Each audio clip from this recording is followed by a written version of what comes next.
একটু জানতে চাই যে যদি একটু অন্যরকম প্রশ্নটা হয়ে যায় যে দল মানে দেশে এখন যে সিচুয়েশন, এই সিচুয়েশনে সব কিছু একটা অনিশ্চয়তার মধ্যে আছে। কিছু গুঞ্জন আছে, বিপিএল নিয়েও গুঞ্জন আছে যে আসলে যে পরিস্থিতি, নিরাপত্তা সব কিছু মিলায় এটার কোনো প্রভাব আসলে আপনাদের দলের উপর পড়ছে কিনা? অনেস্টলি যদি আমাকে জিজ্ঞেস করেন, আসলে দেশের এই পরিস্থিতিতে আমরা সবাই শঙ্কিত। আসলে সিকিউরিটির ব্যাপারটা নিশ্চিতভাবেই বোর্ড সেটা লুক আফটার করছে। অ্যাজ এ টিম হিসেবে আমরা কিন্তু আমাদের যে প্রিপারেশন, আমাদের যে নিজেদের প্রস্তুতি নেওয়া খেলার জন্য, সেই কাজগুলো আমরা করে যাচ্ছি। স্বাভাবিকভাবেই যে কোনো কাজের ক্ষেত্রে সিকিউরিটিটা এনশিওর করতে হবে সবার আগে, প্রায়োরিটি থাকবে সেটা সবার উপরে। নিশ্চিতভাবেই আমরা সেই জিনিসটার প্রতি নজর রাখবো এবং ক্রিকেট বোর্ড যদি কোনো আমাদের গাইডলাইন দিয়ে থাকে বা কোনো ইনস্ট্রাকশন দিয়ে থাকে সেটা আমরা অবশ্যই ফলো করবো। বাট এখন পর্যন্ত সেই ধরনের কোনো বিষয় নেই। আমরা চেষ্টা করছি আমাদের সিকিউরিটিটা আমাদের সাইড থেকে যেটা নিজেরা সেফটিটা ইনশিওর করার, সেটা করার মাধ্যমে আমরা এগিয়ে যাচ্ছি। সো এখন পর্যন্ত আমরা খেলার জন্য প্রিপারেশন নিচ্ছি এবং সেভাবে আগাচ্ছি। এখন পর্যন্ত আমরা সেভাবেই জানি, যেহেতু আমাদের এনওসি ফুল সিজনের জন্য দেওয়া, এখন তারা যাবে কিনা সেটাও ঠিক জানি না, তারা যাওয়ার পরে আবার আসবে কিনা সেটাও এখনই বলা কঠিন। বাট আপনি যদি এখনই আমাকে জিজ্ঞেস করেন, আমাদের কাছে যে পেপারসটা রয়েছে বা ডকুমেন্টস রয়েছে, সেখানে তাদেরকে ফাইনাল ডে পর্যন্ত এনওসি দেওয়া রয়েছে। সো আমরা সেটার দিকে আগাচ্ছি, তারপরে কী হবে সেটা সময় বলে দিবে। তবে তার সঙ্গে আরেকটা জিনিস অ্যাড করি, আপনি যেটা বললেন যে আমাদের প্রথম দিন থেকেই যে সব কিছু গোছানো মনে হচ্ছে, আমরা চেষ্টা করছি। তারপরেও কিন্তু আপনি খুঁজতে চাইলে কিছু দোষ খুঁজে পাবেন। বাট আমাদের ফ্র্যাঞ্চাইজি সাইড থেকে যতটা সম্ভব চেষ্টা করা হচ্ছে এবং সেটা নিশ্চিতভাবে সময়ের সঙ্গে সঙ্গে আরেকটু অর্গানাইজভাবে করা সম্ভব। ফরেন ক্রিকেটাররা কি মানে কোনো আশা নিয়ে কোনো ধরনের কোনো আছে কি, কনফিউশন আছে কিনা?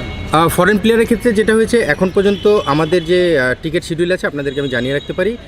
আমরা 23 তারিখ সিলেট যাচ্ছি। স্বাভাবিকভাবে 22 তারিখে আমাদের 6 জন ফরেন প্লেয়ার 22 তারিখে আমাদের সঙ্গে ঢুকে যাবে, বা 23 তারিখ সকালেও যদি আসতে পারে। আমরা 23 তারিখ বিকেলের ফ্লাইটে আমরা সিলেট যাচ্ছি। আমাদের 6 জন ফরেন প্লেয়ার আমাদের সঙ্গে একসঙ্গে ডোমেস্টিকে ফ্লাই করবে। সো ফরেন প্লেয়ারের কাছ থেকে এখন পর্যন্ত আমরা সব গ্রিন সিগন্যাল নিয়ে আগাচ্ছি, যেহেতু ক্রিকেট বোর্ড থেকে কোনো সেই ধরনের কোনো ইনস্ট্রাকশন বা গাইডলাইন আমাদের কাছে আসেনি। সো আমরা ফরেন প্লেয়ারের ক্ষেত্রে তাদের সঙ্গে সেই কমিউনিকেশনটাই রেখেছি এবং আমাদের 6 জন ফরেন প্লেয়ার ইনশাল্লাহ সিলেটে প্রথম দিন থেকেই থাকবে। ভাই, আপনারা বেশ গোছানো ফ্র্যাঞ্চাইজি, মানে নতুন হলো এবারে প্রথম সবার আগে প্র্যাকটিস শুরু করেছেন, আপনাদের প্র্যাকটিস কিটও দেখা যাচ্ছে সবার মধ্যে, মানে একটা গোছানো ব্যাপার আছে। এর মধ্যে আপনাদের একটা ক্রাইসিস তৈরি হয়েছিল যে শ্রীলঙ্কা পাকিস্তান সিরিজ হওয়াতে আপনাদের প্লেনে একটু সমস্যা হয়েছিল, যেভাবে আপনারা অপশন থেকে বা এর আগে ডিরেক্ট সাইনিংগুলো করেছিলেন, সেই সংকটটাকে আপনারা কাটিয়ে উঠতে পারছেন না, মানে আপনি এজ এ হেড কোচ?